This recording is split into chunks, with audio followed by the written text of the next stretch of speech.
Voilà, bonsoir tout le monde. Bonsoir Gilles, Bonsoir. bonsoir Laurent. Bonsoir tout le monde. Donc, le temps que le live se propage, on va attendre comme d'habitude quelques minutes pour avoir un peu de monde et puis on va démarrer. Donc ce soir, on retrouve encore une fois pour un live le docteur Laurent Bayer, donc qui est biologiste, qui représente les laboratoires Biogroup. On pensait pas quand on s'est vu et quand on s'est parlé la première fois qu'on aurait autant d'épisodes. Voilà, Oui, c'est vrai que voilà. il y a plusieurs feuilletons. Il y a plusieurs feuilletons. Ce Covid, on croyait que ça durerait que 3 4 mois. Ben, raté. Ouais. On est Ben, sur nous, la quand on a saison ouvert le 3 là. groupe, on pensait que le fermer en mois de mai. Ouais. Tu vois, il n'y a pas que Ouais. vous qui pensiez. Hein. Nous aussi, on pensait que ça allait durer quelques mois, mais Ouais, ouais, non, ouais. ce n'est pas le cas. Alors, je vais essayer d'afficher ça sur mon ordinateur.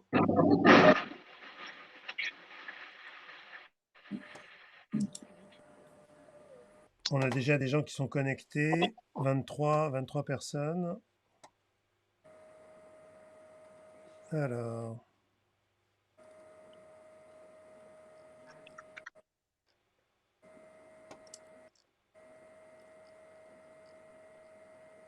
voilà.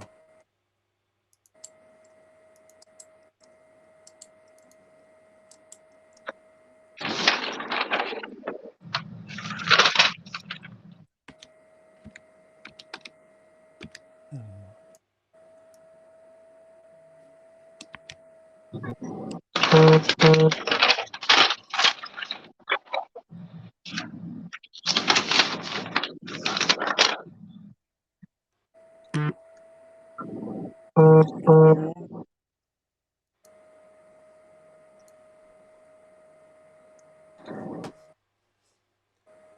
J'ai un petit souci technique. Je sais plus où est passé mon. Attendez.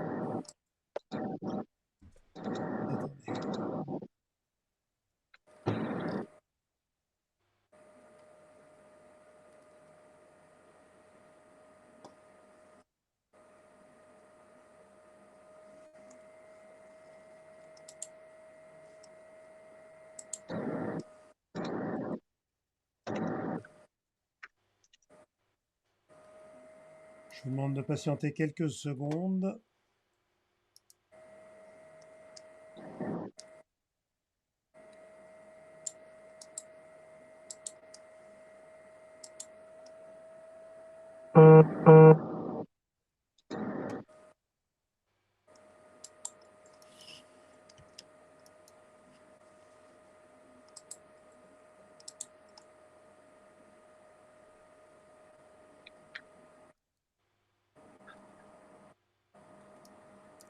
Tu m'entends? Vous m'entendez, Gilles? Ouais, Ouais, ouais. très bien. Voilà. Bah, écoute, je sais pas ce qui s'est passé. Par On est, contre, j'ai on un est en petit direct, là. problème. On est en Alors, direct, Michel. on a 58 personnes déjà, et j'ai un petit problème pour voir les commentaires sur mon ordinateur, donc je vais prendre encore 2 minutes. Je te laisse parler, Gilles. Vas-y. Bon, donc nous voilà pour une nouvelle réunion avec Laurent, parce que vous savez que aujourd'hui se pose la question du variant anglais, du variant sud-africain et le variant brésilien. Plusieurs informations nous parviennent par les médias. Selon les uns, les tests antigéniques ne sont pas valables sur les variants anglais et sud-africains. Selon d'autres, il serait valable. Le PCR serait en partie efficace sur ces variants-là, mais on n'en est pas sûr à 100%. L'enjeu de ce dépistage, c'est quand même de pouvoir isoler et tracer les patients qui seraient positifs. Et donc, ce soir, c'est très important de savoir la fiabilité des tests PCR pour le diagnostic de nos patients et pour pouvoir les suivre et notamment les tracer et voir les cas contacts. Donc, les questions que nous allons poser à Laurent ce soir sont des questions capitales pour la suite de l'épidémie, parce que ce n'est qu'en sachant que l'on peut diagnostiquer et isoler les patients qu'on pourra avancer et éradiquer cette épidémie. Donc, ce soir est une soirée importante, puisqu'on va avoir des réponses qui sont sûres, puisque Laurent est quand même, il représente un laboratoire. Vous êtes combien de laboratoires regroupés? À peu près 800. On fait 800. 25% des tests PCR en France. Ouais. Voilà. Oui, on a Donc, un peu de Laurent recul. Oui, on a un peu de recul. est quand même une parole qui compte, quoi, hein. Son laboratoire, enfin son groupe, ce laboratoire, c'est un groupe important en France. Et donc, voilà, donc on va avoir des réponses précises, on va essayer de poser des questions précises pour avoir des réponses précises et pour savoir comment vous-même, dans votre quotidien, quand vous allez faire des tests PCR, vous allez pouvoir interpréter vos résultats en confiance ou non. Voilà. J'espère, Michel, tu as réussi à Oui, régler c'est ce bon, petit écoute, problème ça y est, technique. j'ai réglé Voilà. parce qu'en fait, euh, j'ai un petit souci pour voir sur ma régie vidéo les questions, mais du coup, je les vois directement sur Facebook, donc D'accord. on pourra les regarder ensemble s'il y a des Voilà. questions Donc, qui sont ça posées. nous a permis ça nous a permis de dresser le tableau de cette soirée. Et voilà. Donc, on va commencer. Michel, vas-y. Oui, alors la première question, Laurent, va porter sur un sujet d'actualité, puisqu'aujourd'hui, on a annoncé officiellement la mise en place des tests salivaires. Donc c'est quelque chose en tout cas de relativement nouveau à cette échelle-là. Et je crois que les laboratoires donc de ville, le privé, va être largement impliqué dans ce dépistage. Donc est-ce que tu peux, en repartant un peu de zéro, nous expliquer le principe de ces tests, quels sont les avantages, les inconvénients et puis surtout leur efficacité? Les tests salivaires, c'est quelque chose qui est connu depuis longtemps. On sait qu'il y a du virus dans la salive, et c'est vrai que certains pays avaient fait le choix de faire des tests salivaires et un peu moins le rhinopharynx. Pourquoi la France a choisi de faire le rhinopharynx? Tout simplement parce que c'est la technique et ça reste la technique la plus fiable. C'est-à-dire que la colonisation du rhinopharynx par le virus, c'est là où elle est la plus importante. Dans la salive, on a des quantités de virus qui sont beaucoup plus faibles et beaucoup plus transitoires. Alors, pourquoi le gouvernement veut développer cette voie de prélèvement? Parce qu'en fait, l'analyse, c'est la même. On fait une PCR, mais au lieu de faire un prélèvement dans le nez, on recueille de la salive. Tout simplement parce qu'il veut augmenter la compliance au dépistage. C'est-à-dire que les gens qui se font dépister ou qui doivent se faire dépister souvent, le prélèvement rhinopharyngé, c'est pas un prélèvement qui est agréable. Ça fait pas mal, mais c'est très désagréable. Donc, si on vous dit qu'il faut faire ça toutes les semaines, vous le faites pas. Donc, c'est la problématique. On le voit aussi sur les campagnes de dépistage qu'ils ont organisées, les grandes campagnes. Je ne sais pas si tu te souviens, en fanfare, les grandes campagnes dans les trois villes du Nord, grande campagne de fanfare, oui, on va dépister tous les gens qui veulent, etc. Mais il y avait 15% de. Enfin, c'était ridicule. Le nombre de personnes qui sont venues spontanément était très faible. Très, très faible. Parce que la difficulté de ces campagnes, c'est pas qu'il y a un accès difficile au test PCR. Toi, n'importe qui peut aller faire un test PCR dans n'importe quel laboratoire. Maintenant, ça tourne bien. Tous les laboratoires ont eu le temps de se restructurer, Donc, si tu veux, c'est pas ça la problématique. Donc, si tu veux, le gouvernement veut absolument, les autorités veulent absolument laisser les étudiants et les écoles ouvertes. Ça, c'est un impératif pour nos enfants, pour la santé mentale de tout le monde. Ils veulent fixer, tout mettre en place pour que les écoles puissent travailler correctement et qu'on puisse ne pas les fermer. Mais il y a une réalité de terrain, c'est que le virus, il circule et il circule aussi chez les enfants. Donc ça, c'est comment faire pour maintenir euh, cette, euh, cette école ouverte.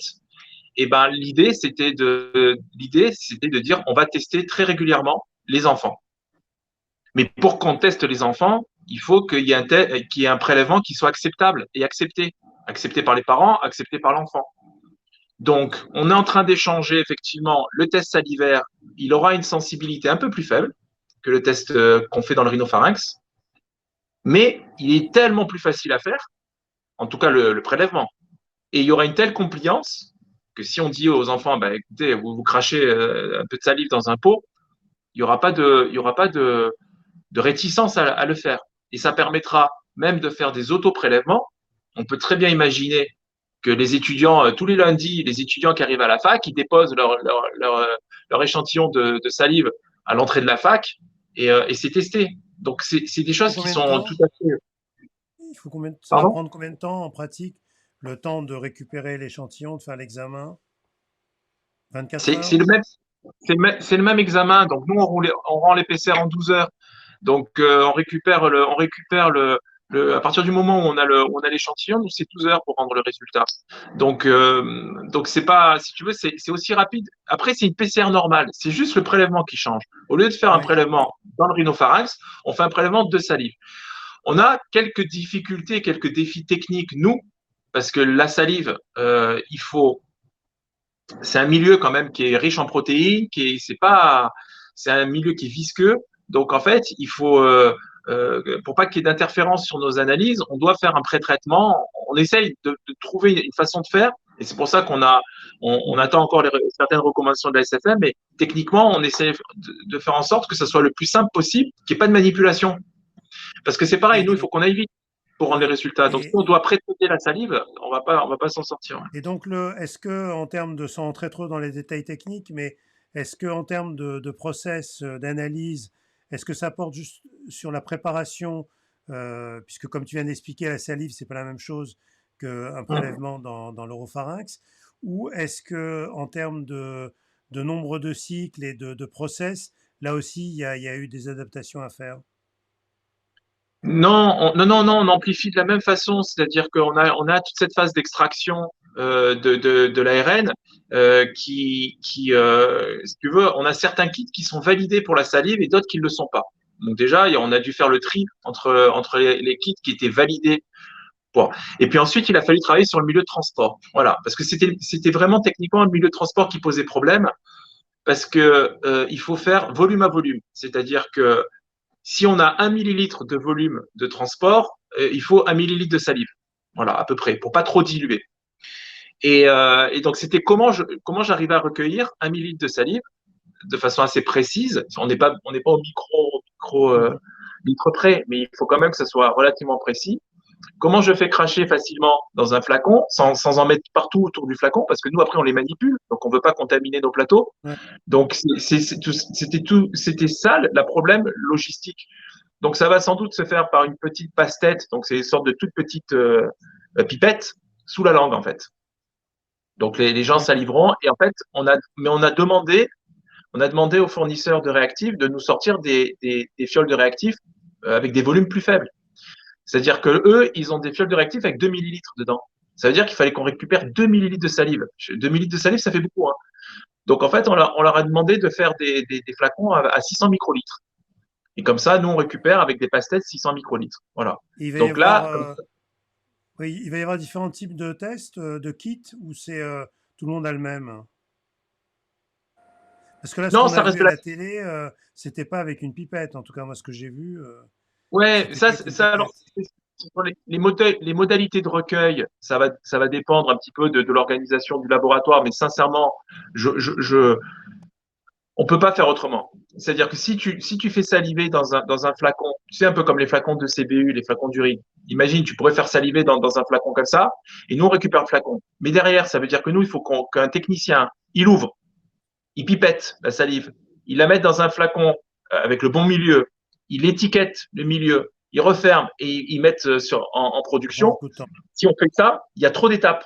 Tu vois ce que je veux dire? Et là, Ouais. on tiendra plus les délais des 12 heures. Parce qu'encore une fois, toute la stratégie repose sur la rapidité de rendu du résultat pour isoler les gens rapidement.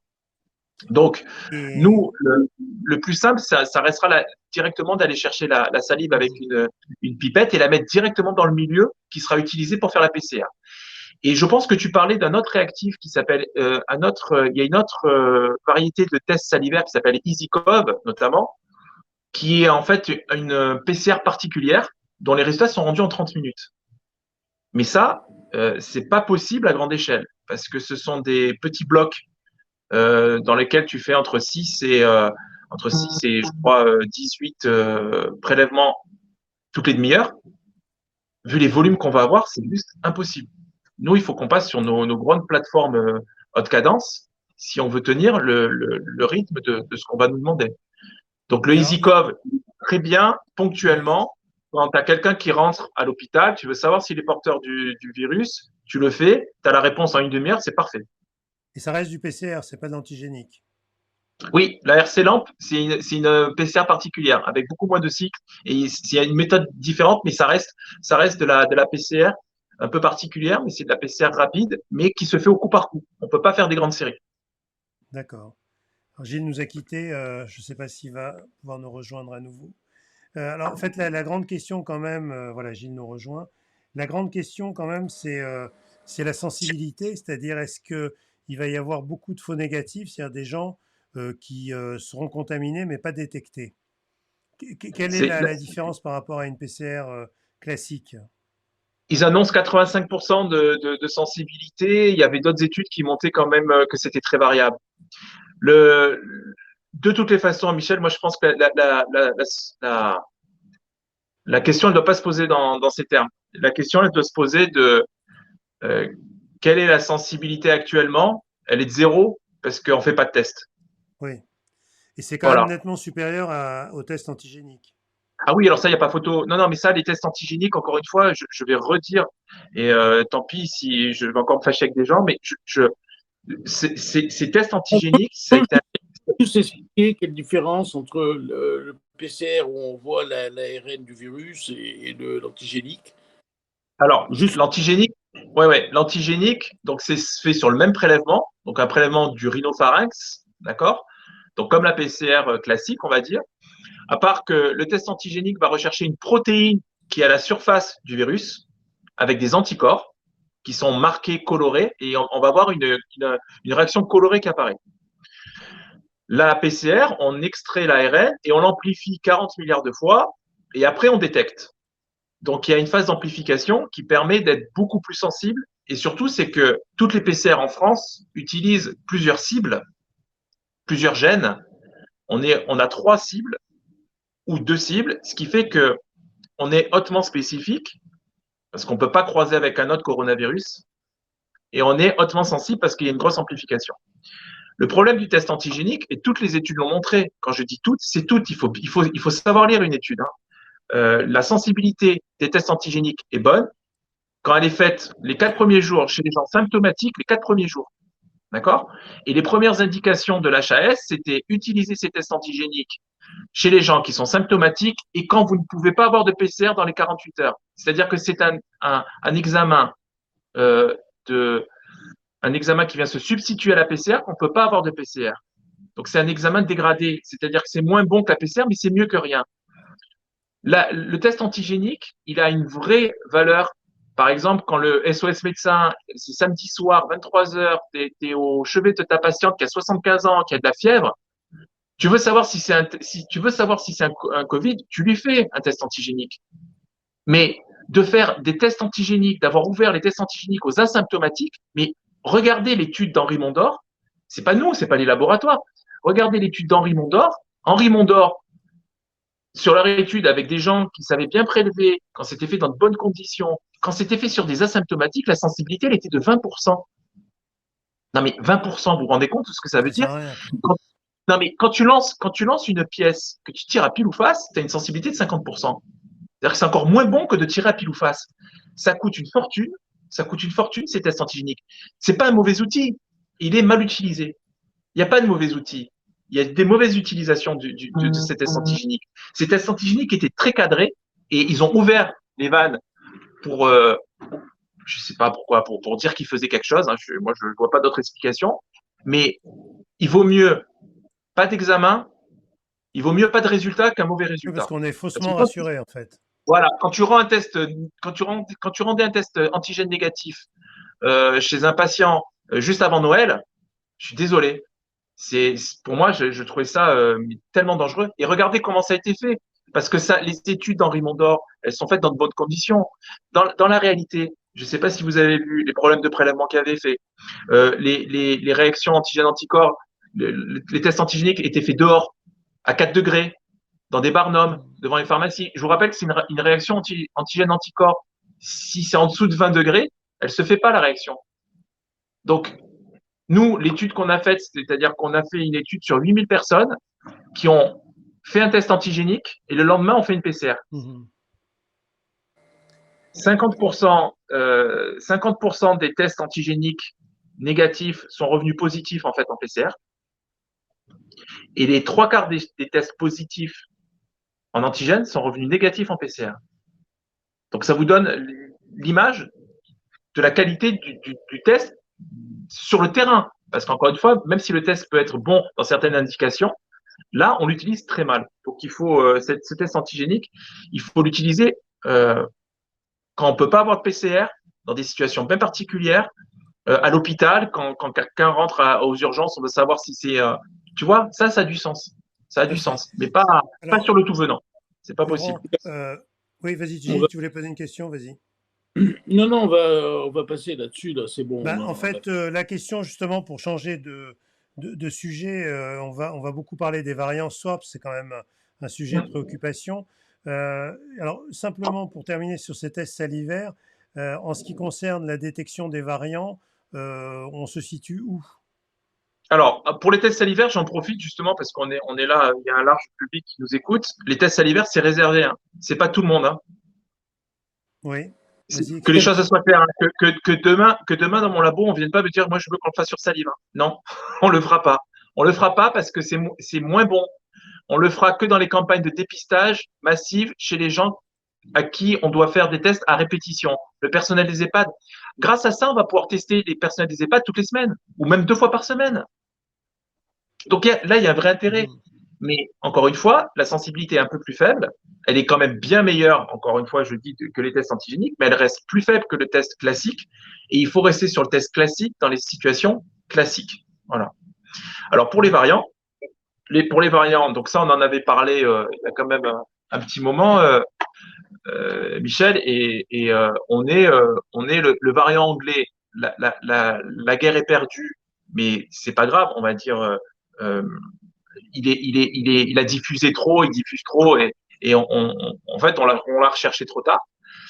Par contre, il y a une stratégie qui a été mise en place par les autorités, donc depuis le 23 janvier, d'accord, depuis le 23 janvier, toutes les PCR positives, sur toutes les PCR positives, les mutants sont recherchés.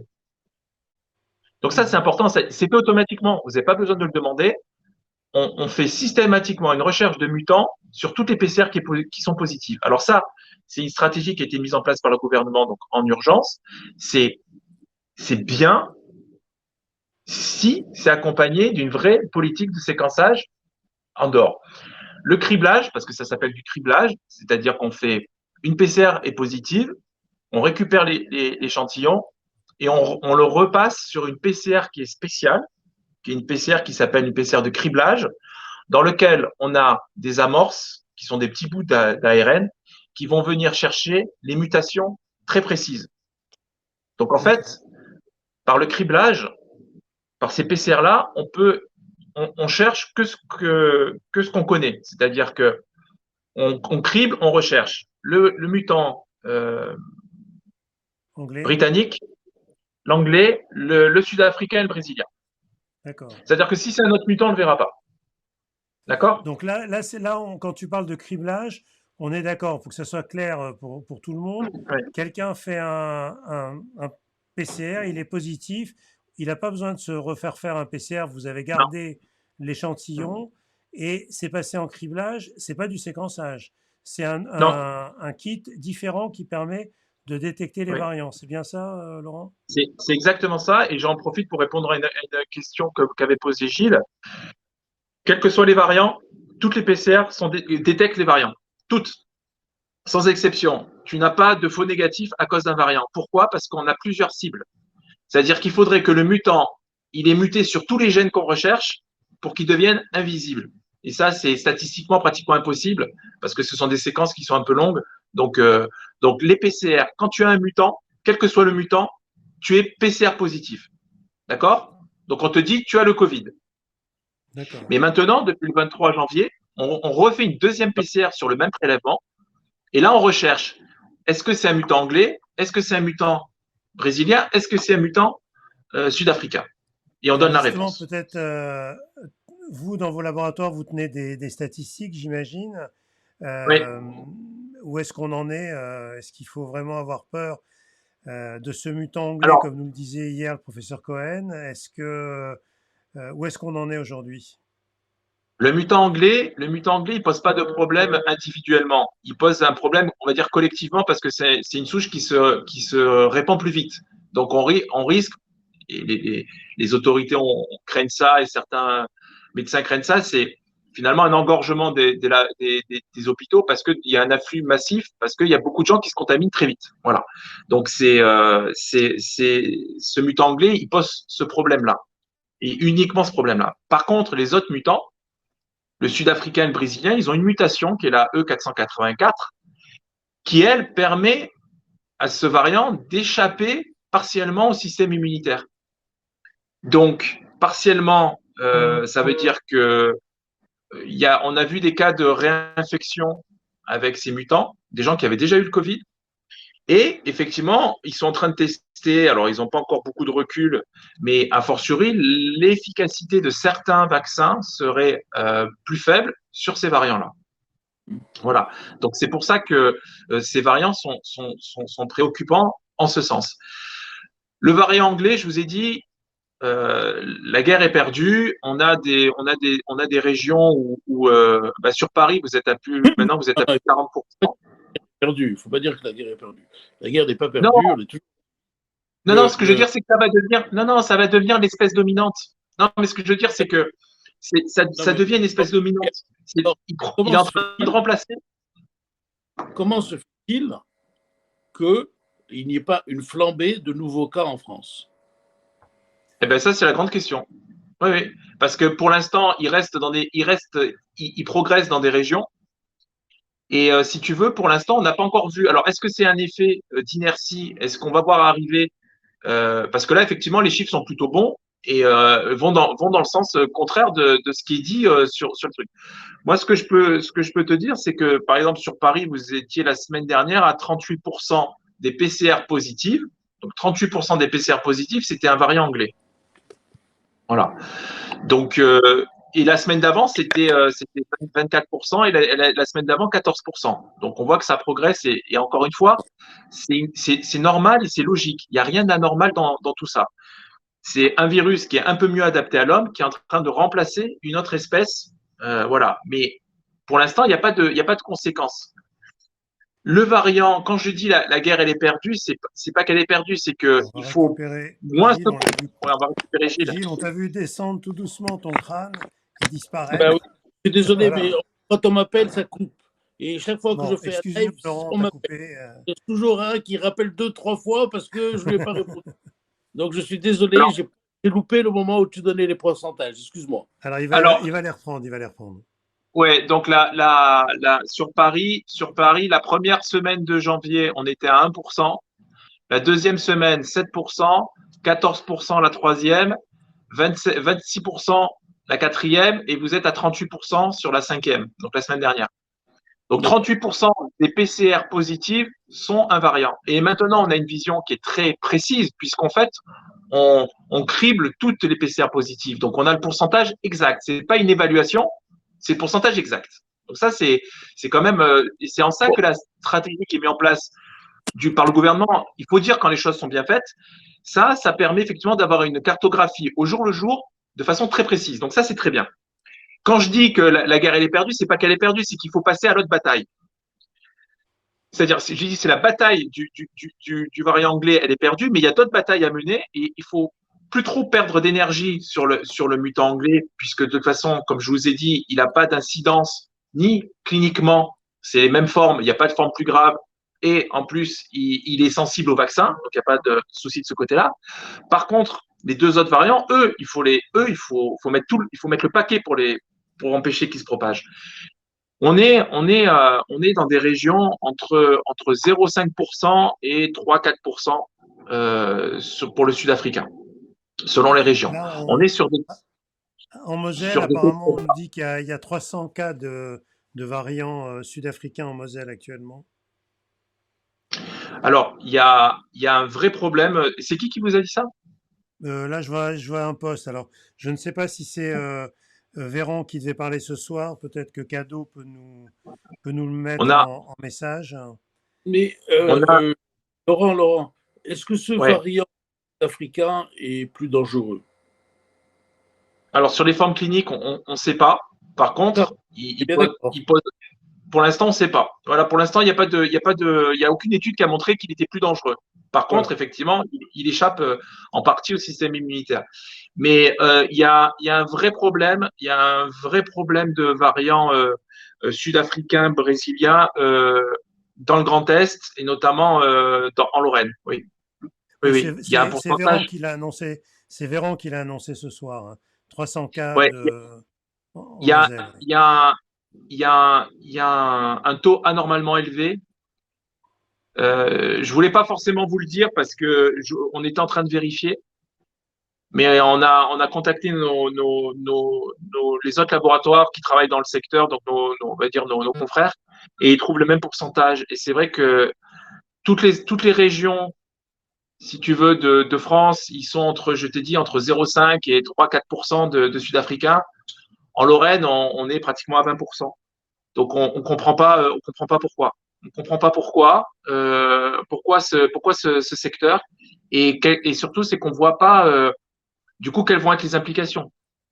Parce qu'encore une fois, ce virus-là, il faut les bloquer cela. On peut le faire parce que ça reste sur un nombre faible de personnes, donc on peut avoir un contact tracing parce que tu sais il y a des mesures d'isolement qui sont différentes hein, pour ces variants-là. C'est l'intérêt, hein. C'est Ouais. l'intérêt de Bon, rechercher jusqu'à ces présent, on variants. n'a pas été quand même très très bon en matière d'isolement des gens Oui, contaminés. Ça a été quand même relativement mou, hein, je dirais, hein. oui, oui. Donc là, Mais est-ce qu'ils si vont tu veux, être un peu plus sévères? il y avait beaucoup de cas. C'est-à-dire que là, ils demandent, donc en fait, ils demandent, donc c'est 10 jours d'isolement strict avec une visite d'un infirmier tous les jours. Et en fait, le passage d'un professionnel de santé, je pense que c'est vraiment pour responsabiliser les gens, pour leur dire, écoutez, non, mais vraiment, faut pas sortir. Mhm. On coucoune un petit peu les gens, donc ça va dans le bon sens, mais c'est vrai qu'on n'est pas un État totalitaire. Donc, enfin, il faut faire appel à la, à la, à la conscience des gens et à leur responsabilité Sensibiliser. parce que on n'est pas Alors, en Chine, hein, c'est-à-dire, ou en pour, Corée du Nord, c'est plus simple. Hein. En Corée du Nord, ils les mettent en prison, puis voilà. pour en revenir dans ces deux variants, sont-ils, de ce que l'on sait, parce que moi, j'arrive pas à trouver d'informations là-dessus, un, plus contagieux, deux, plus dangereux?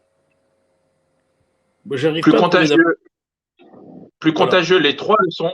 Les trois le sont. Puisqu'ils ont d'accord. la même mutation, ils partagent la même mutation, le 501Y1, qui est la mutation qui permet à la protéine spike de s'accrocher plus facilement à la cellule humaine.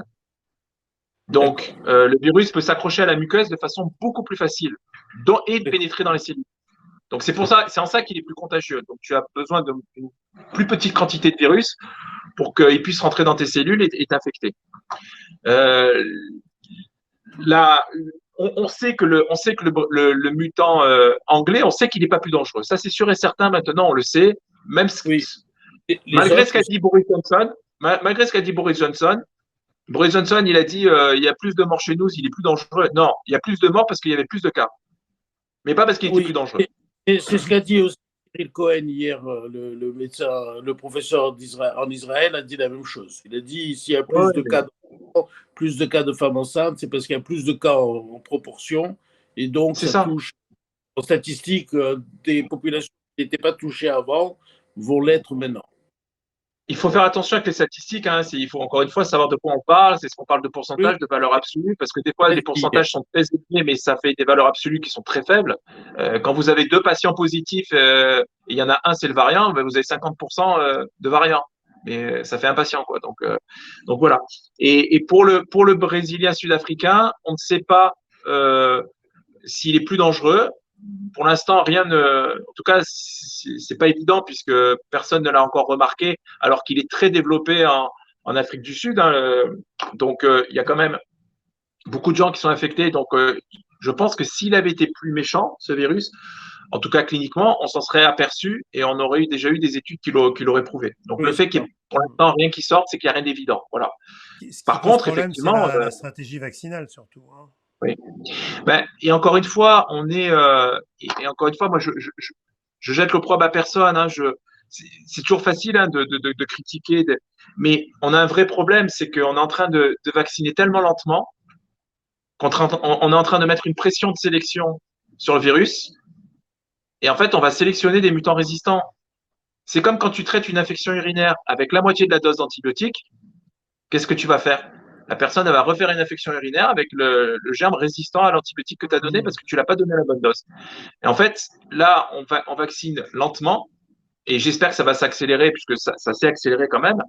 Mais il faut aller vite et mais encore une fois, on est dépendant des doses qu'on a.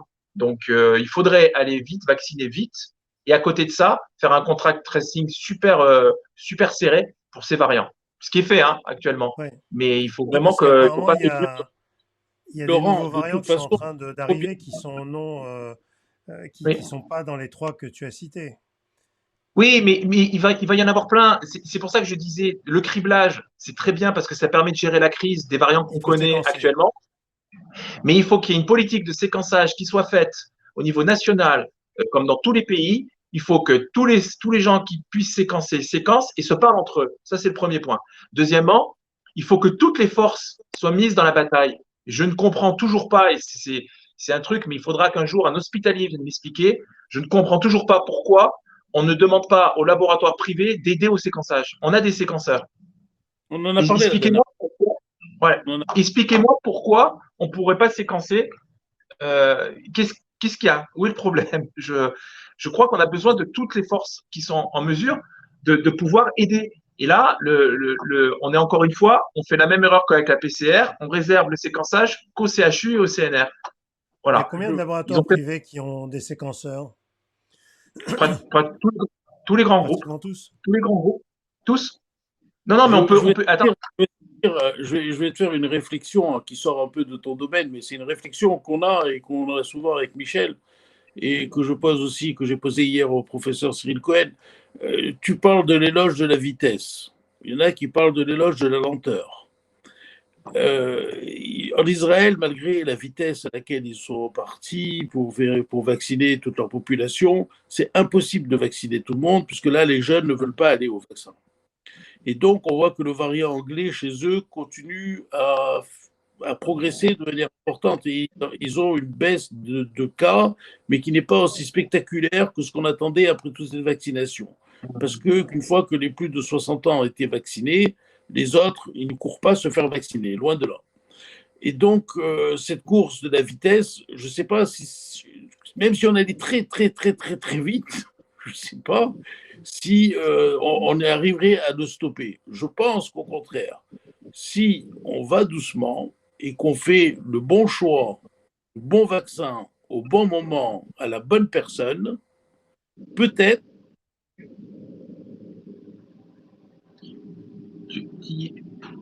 On l'appelle encore. On l'a perdu, il va revenir, quelqu'un doit l'appeler. Non, mais Gilles a raison, mais en fait, comment dire, on ne sortira pas de cette crise avec une solution. Il n'y a pas de, Gilles, ce que tu dis est très juste, mais pour moi, on ne sortira pas de cette crise avec un outil. On n'a pas une baguette magique. Voilà, c'est le vaccin, plus il faut augmenter notre nombre de lits de réa, plus il faut remettre la médecine de ville. Oui, surtout. Je suis d'accord. Je suis d'accord sur tout. Mais si tu veux, le fait d'aller très vite aussi aujourd'hui dans cette.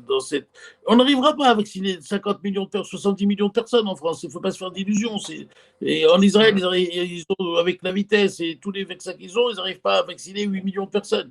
Et il y en a qui vont. Et une proportion importante n'y va pas. Il y a plus de la moitié de la population qui n'a pas été vaccinée et qui n'ira pas. Donc, de toute façon, Avoir une immunité collective par la vaccination, c'est, à mon avis, utopique.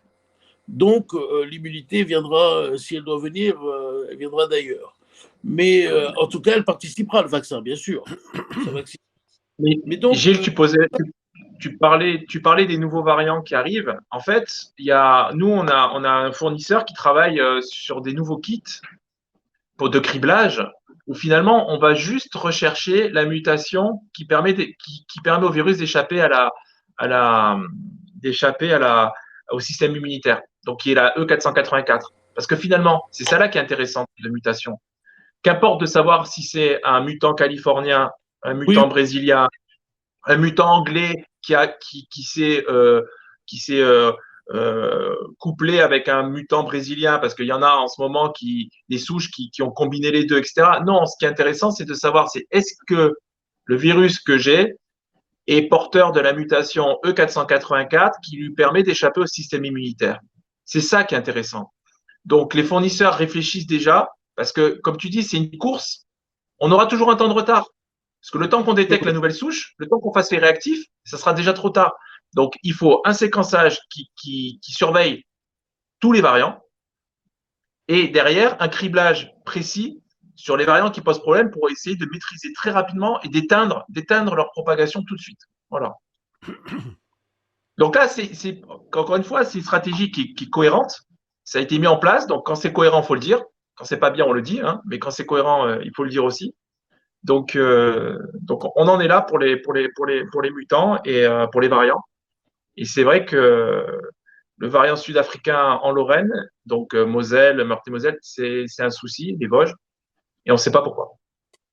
Et toi, hier, on a pas mal discuté et je pense que c'est une question aussi que le gouvernement se pose, d'un confinement, très fort et très bref.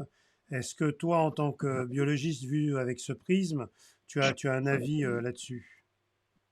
Bah, j'ai un avis, mais le problème, c'est que c'est complexe. très compliqué. C'est compliqué dans le sens, sur l'efficacité. Moi, je n'ai pas de boule de cristal, je ne suis pas épidémiologiste, mais moi, il y a quand même des choses qui me paraissent surprenantes. Si on confine sans rien faire, à quoi ça sert? On fait juste que décaler.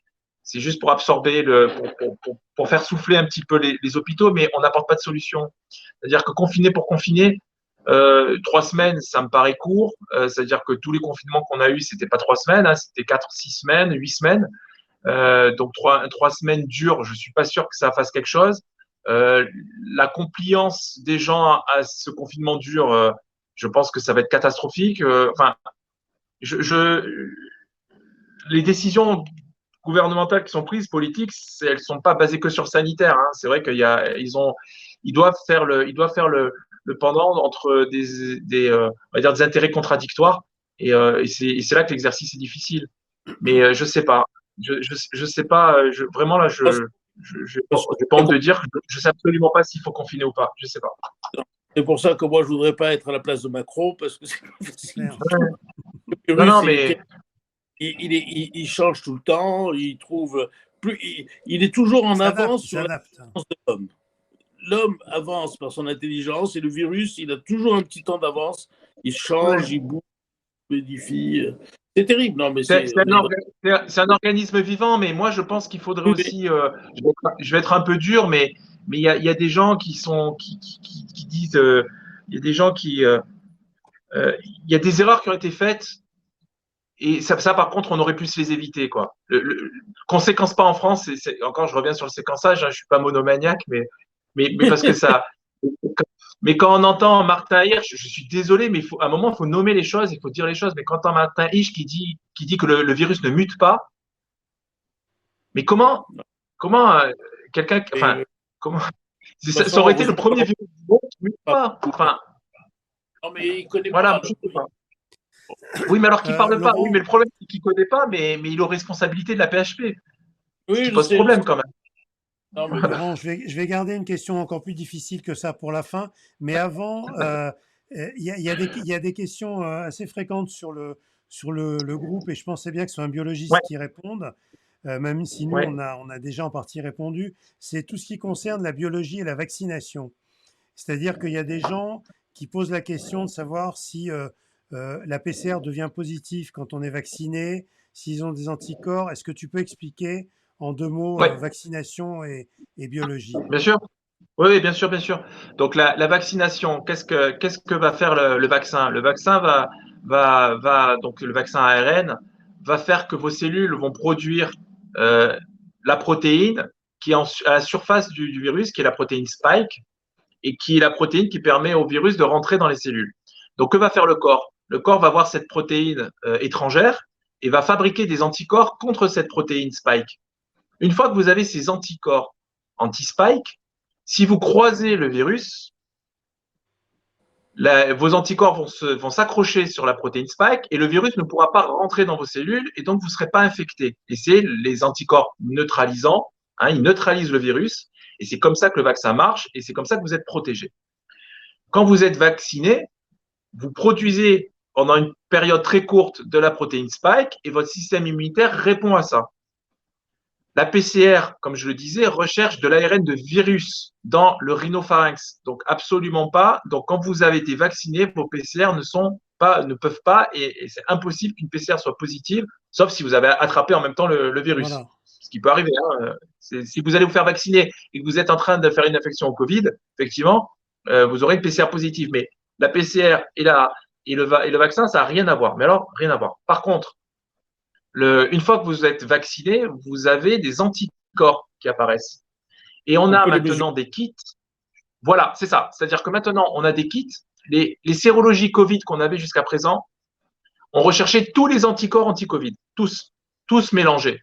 Et on ne pouvait pas faire la différence, etc. Maintenant, on a des kits qui nous permettent de doser les anticorps anti-spike. Donc, vraiment les anticorps neutralisants. Donc, si vous avez ces anticorps anti-spike, vous êtes protégé d'une infection, c'est clair et net. Voilà, donc c'est ça les deux différences entre la sérologie et le test PCR. On le donne dans les réponses de laboratoire, le dosage des anti-spike. Oui, si c'est demandé, oui. Sérologie. Ouais. Sérologie. Alors, il faudra, si vous le prescrivez, il faut bien le marquer parce qu'il n'y a pas tous les laboratoires qui font les anticorps anti-spike. Donc, il faut marquer sérologie Covid en 2 points, anti-spike. Parce que sinon, ils vont vous faire une sérologie où ils vont vous rendre tous les anticorps sans distinction. Ils vous diront positif, négatif. Tandis que là, moi qui ai eu ma deuxième, comme Michel, d'ailleurs, ma deuxième injection il y a une semaine, on pourrait avoir des anticorps maintenant. Eh ben, en faisant une sérologie, et ce serait intéressant, d'ailleurs, moi je t'invite à venir dans un de nos laboratoires, tu l'expliques parce que nous, ça nous permet aussi de voir la cinétique, à quelle vitesse tu fabriques des anticorps, parce que nous, c'est pareil, c'est des choses qu'on suit. C'est-à-dire que on sait qu'il y a des gens qui ont eu on a gardé pas mal de sérums de gens qui avaient eu le Covid, justement, parce qu'on voulait tester, parce qu'on savait que ces trousses d'anticorps anti-spike allaient arriver, et donc on voulait tester, encore une fois, parce que dans un laboratoire, tout ce qui est fait, ça a été retesté en interne. On ne fait pas confiance aux fournisseurs. On vérifie toujours que ce que nous dit le fournisseur, c'est vrai. Donc, on a pris des patients qui avaient eu le Covid, donc qui sont censés avoir des anticorps anti-spike, et on les a passés sur ces kits-là, tu vois, pour voir si on les détectait. Et on les détecte bien. Donc, ce serait intéressant de voir ta réponse immunitaire. Mais je vais y aller demain avec ma femme je vais y aller. Alors, tu sais ce que tu fais, Gilles. Si tu as le numéro de Caroline, tu appelles Caroline Gutsmuth et tu organises ça avec elle sur Paris. Elle va te prendre en charge et on va voir un petit peu si ton système immunitaire a bien répondu. Sur ce sujet-là, une autre question. Juste pour rester là-dessus, Gilles, on est d'accord que ce n'est pas un examen que les gens doivent faire. C'est quand même des indications très précises. Non, mais c'est de la recherche. Oui, non, mais là on est vraiment. Si tous les gens qui se vaccinent demandent une sérologie, on ne va pas s'en sortir. Non, il faut que ça soit dans des cas bien particuliers. Il faut que c'est un intérêt. Encore une fois, quand on fait un examen, c'est parce qu'il y a un intérêt derrière. C'est pas. Le professeur Cyril Cohen hier nous disait que les patients vaccinés avaient une PCR qui nécessitait plus de cycles pour trouver de l'ARN et qu'ils étaient donc moins porteurs de virus quand ils étaient contaminés. Oui, aussi oui, mais ça, c'est parce que, oui, c'est parce que les gens, non, mais là, en fait, c'est la conséquence des anticorps. C'est-à-dire que Oui, les gens qui ont été vaccinés ont des anticorps. Les anticorps empêchent les virus de rentrer. Donc, du coup, la charge virale est plus faible. Et si tu es infecté, tu vois, parce que c'était la grande question que tout le monde se posait. C'est est-ce que quand tu es vacciné, tu transmets plus le virus?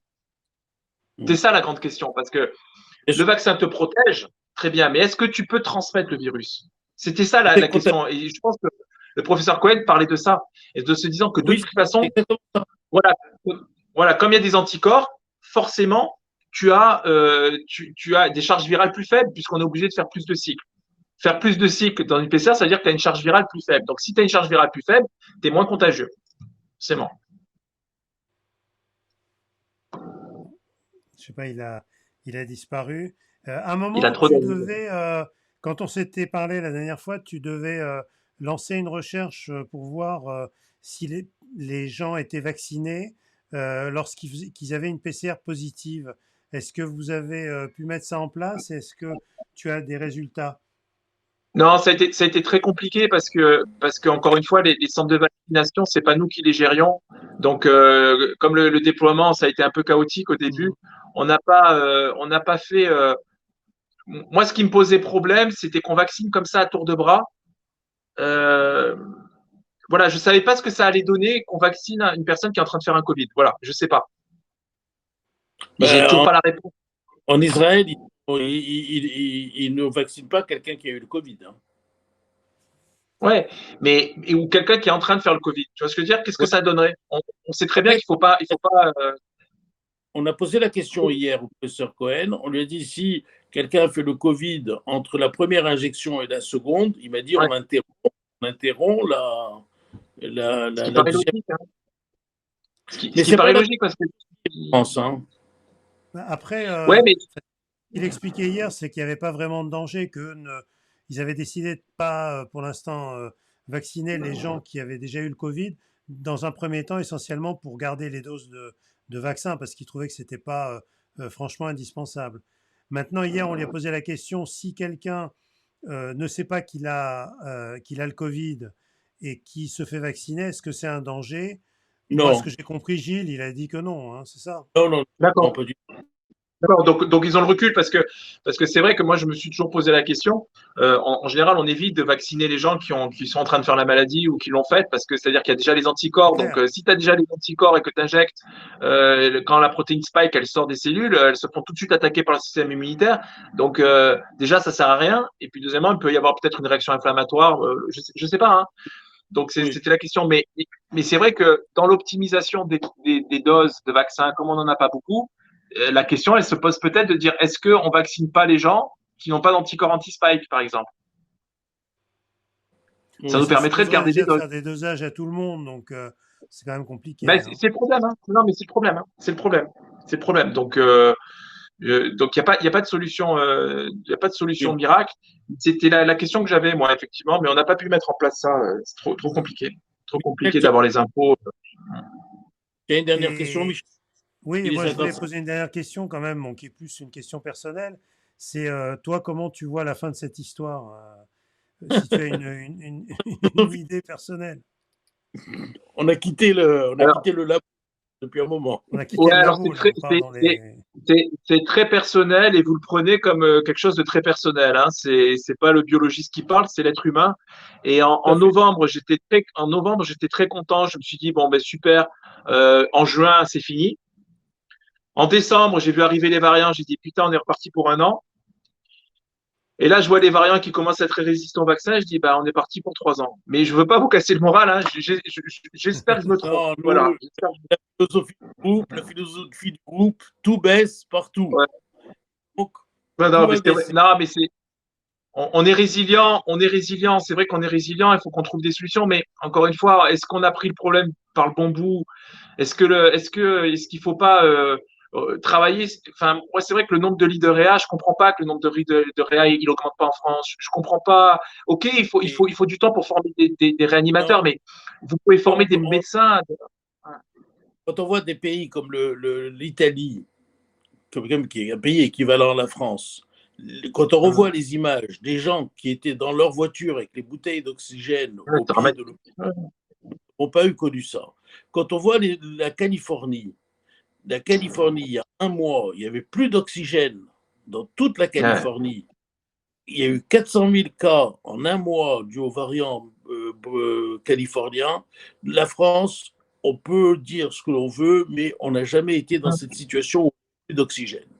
Quand on voit des pays comme le Portugal, des gens qui restent dans les ambulances de pompiers pendant 18 heures pour pouvoir être admis aux urgences, où le pompier est obligé de donner à manger aux patients, on n'a pas été dans ce cas-là en France.